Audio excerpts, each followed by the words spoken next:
George Nooks arrested again on cocaine charges stemming from 2017 case. Controversial reggae star George Nooks is once more before the courts battling charges of possession of cocaine and perverting the course of justice. The entertainer appeared in the Parish court on Friday and pleaded not guilty to the charges.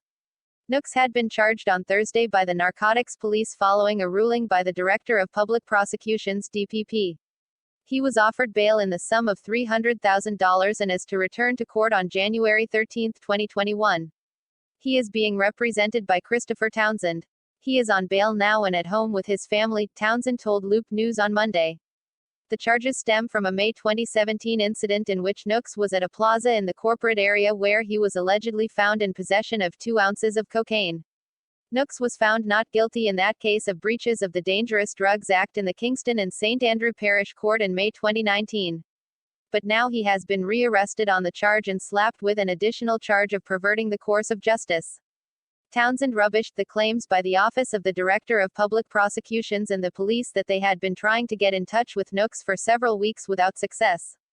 There was a ruling by the DPP in which they revealed in court that there were some issues about not being able to find Mr. Nooks, which is odd because he was in attendance at Superintendent Leon Clunas' funeral, and the top brass was there. They claimed to be calling him and not getting but him. They have numbers for both of his lawyers. If he were wanted at that time, he could have been arrested. The police know where he lives. Had they been more organized, this whole thing could have been avoided. This sort of thing is an offensive manipulation of the justice system by the police force, Townsend added.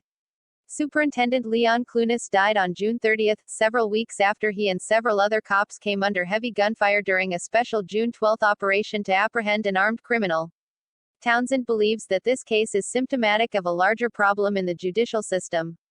The police are mere statement takers who don't investigate police matters, instead they do their job with a view to prosecute and not to find out the truth. Judges must hold cops accountable and not allow them to slack off. It must stop from a police angle because the judges are referees, not there to aid and abet the police. Where is the accountability? We are looking at total anarchy if this continues, Townsend mused. George Nooks burst on the entertainment scene in the 1970s as Rastafarian DJ Prince Muhammad. His hit songs for producer Joe Gibbs include Tribal War, As George Nooks, and 40 Leg Dread. His singing was inspired by Dennis Brown, his mentor, who he paid tribute to with a double album of covers. Brown, reggae's crown prince, died in July 1999. After a decade-long absence from the charts, Nooks roared back in 2001 with God Is Standing By, a cover of Al Green's gospel hit of the same name, that hit 1 on all the ethnic reggae charts. He has been a popular live and recording act since that time.